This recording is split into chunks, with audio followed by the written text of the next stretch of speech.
Bon.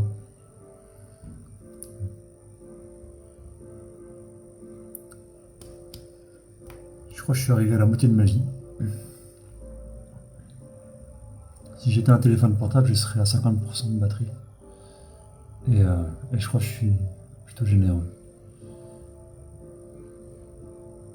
Je suis plus à 40%. Et j'ai pas fait grand chose en fait.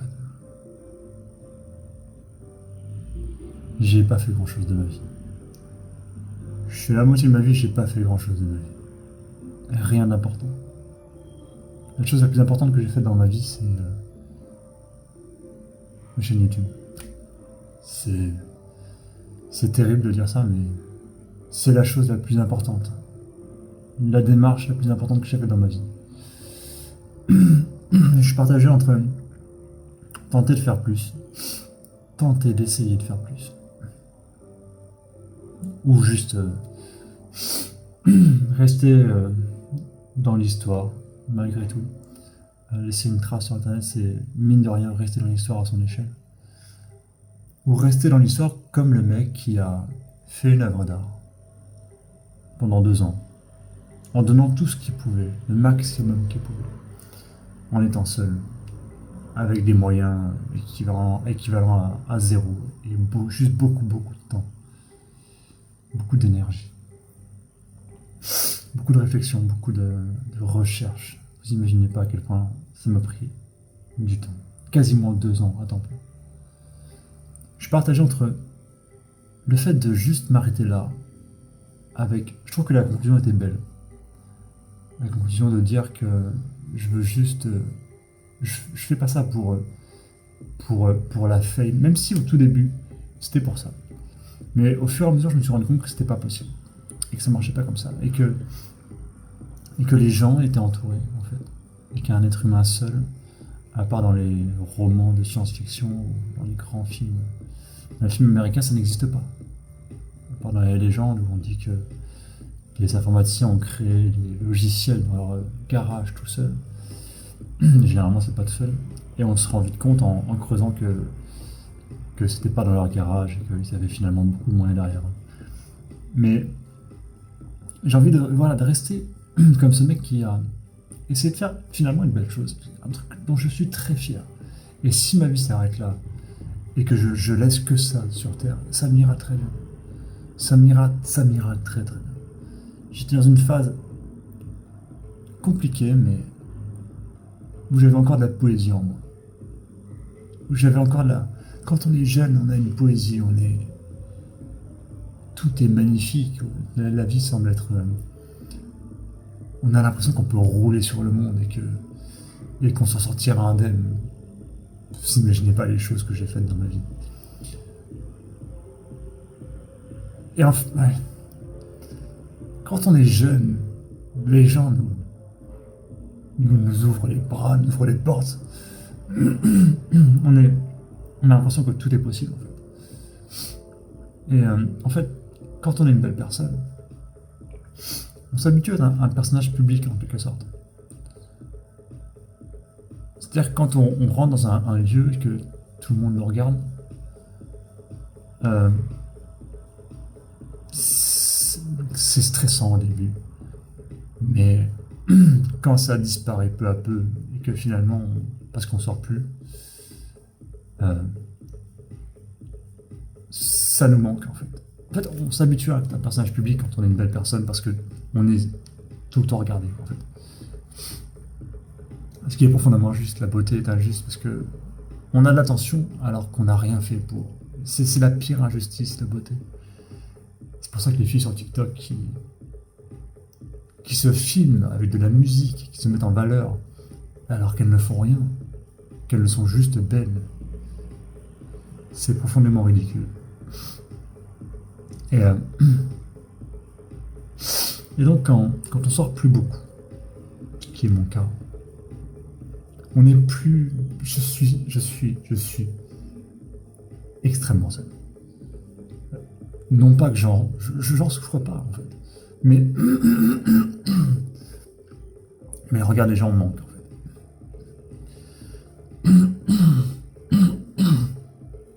Et Le regard des gens qui ne regardent que la beauté, c'est un regard que je déteste. Et, euh, et voilà, en fait, je suis partagé par l'envie d'essayer de faire plus et m'arrêter là, en fait. Je trouve que mon œuvre, l'œuvre que j'ai faite avec ma conclusion face caméra était parfaite. Elle était parfaite.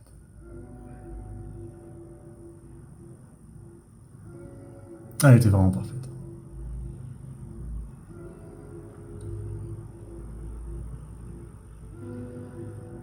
Et, euh, et tant que je sens pas, tant que j'ai pas la sensation que je peux faire mieux, j'ai pas envie de retenter quelque chose. Et je sens pas que je peux faire mieux. Je sens pas que je peux faire. J'ai plus l'âme poétique. J'ai plus cette fibre artistique. Mais j'étais tellement. Il faut frôler la mort pour que l'âme artistique se réveille. Peut-être que je devrais, je sais pas, faire un truc.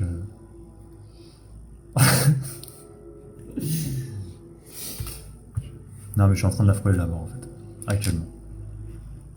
Et c'est pour ça que finalement, un artiste, c'est juste quelqu'un qui veut être immortel. C'est que ça, un artiste. C'est que ça. C'est fondamentalement ça, en fait. Et c'est pour ça qu'on est davantage un artiste quand on est triste. Parce que on n'est jamais plus mort que quand on est triste, finalement. Et c'est pas pour rien que je commence à repenser à redevenir artiste. Faut que je réveille mon âme artistique. Je suis devenu trop cruel, trop méchant. Pendant très longtemps, il y a 2 ans encore, jusqu'à il y a 2 ans, je me disais pourquoi on garde les handicapés en vie. Ils servent à rien. On est en surpopulation mondiale, ce qui n'est pas forcément vrai. Je suis devenu vraiment différent de ce que j'étais pendant que je faisais mon œuvre d'art. Je suis devenu vraiment cruel. Pas forcément directement avec les gens, mais juste dans mes pensées. Ce que j'aimais faire pendant un temps, c'était me mettre à la fenêtre là, et à regarder les gens.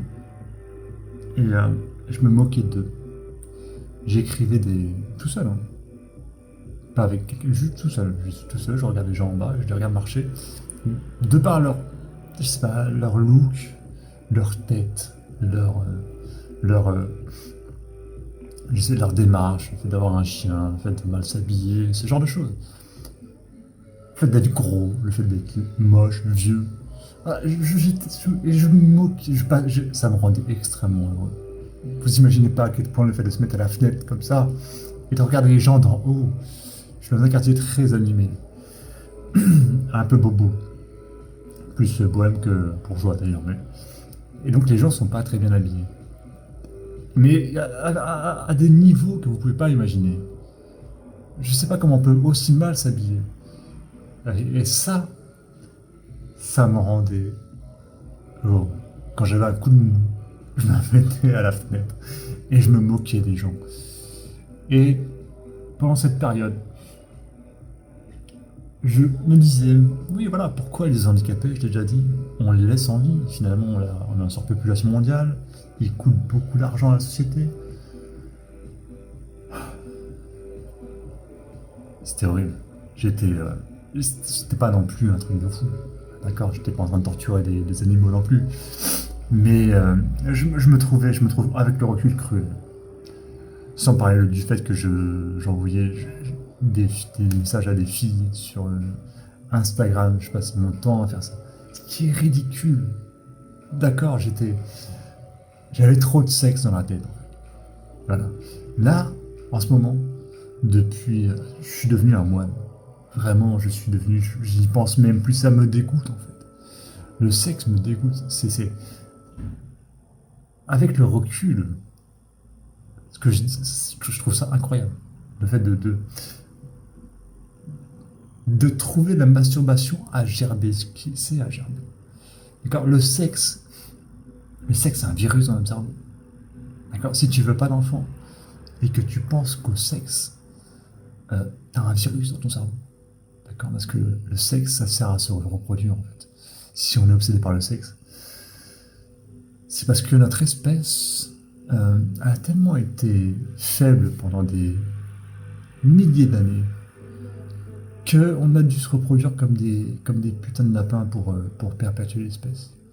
Et en fait, ce reste d'obsession sexuelle, c'est c'est la trace de notre faiblesse. C'est la trace la plus perceptible de notre faiblesse passée. Parce qu'aujourd'hui, on peut niquer la planète en appuyant sur un bouton. D'accord. Et, et donc, en fait, si tu veux pas d'enfant et que tu veux te comporter selon cette volonté, bah, faut pas le branler en fait. Faut pas penser au sexe, faut pas être là à chercher de vouloir parler à des filles euh, juste pour les baiser. En fait. Ça n'a aucun sens. Enfin, ça a du sens, mais c'est un virus. Ça sert à rien. Ça te fait perdre de l'énergie. C'est purement un virus. D'accord. Ça te fait perdre du temps, de l'énergie, de la puissance de calcul. T'es moins efficace, t'es moins performant. Pourquoi je parle de ça? Oui, le nouveau moi. C'est un être, c'est un moine. Je suis purement un moine. Je suis devenu plus. On s'en fout. On s'en fout de ce que je suis devenu. Ce que je veux dire, c'est que je vais réessayer de relancer cette chaîne. Cette chaîne. J'aime pas ce nom chaîne, on dirait que je suis un simple présentateur télé, mais faut que je réveille mon âme d'artiste. Faut que je fasse plus que vouloir faire des applications. Voilà.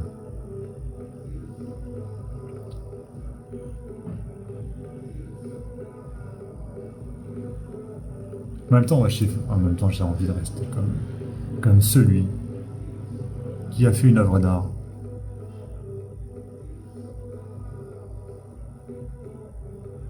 Juste pour rester immortel.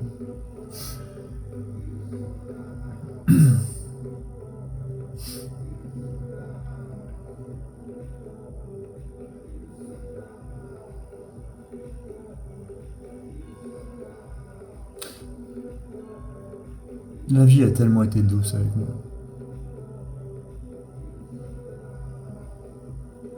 Elle l'est encore.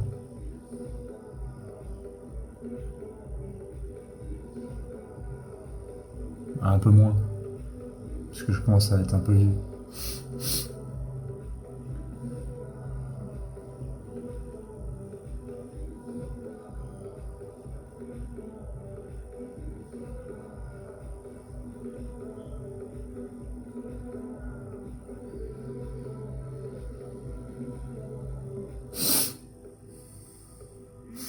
Mais elle a tellement été douce que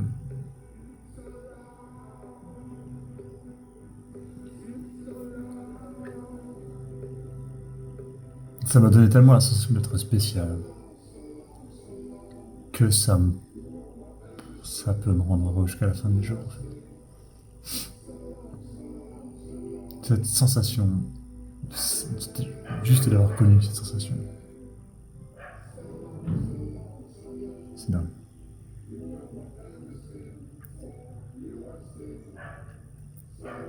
Ça aurait pu être mieux.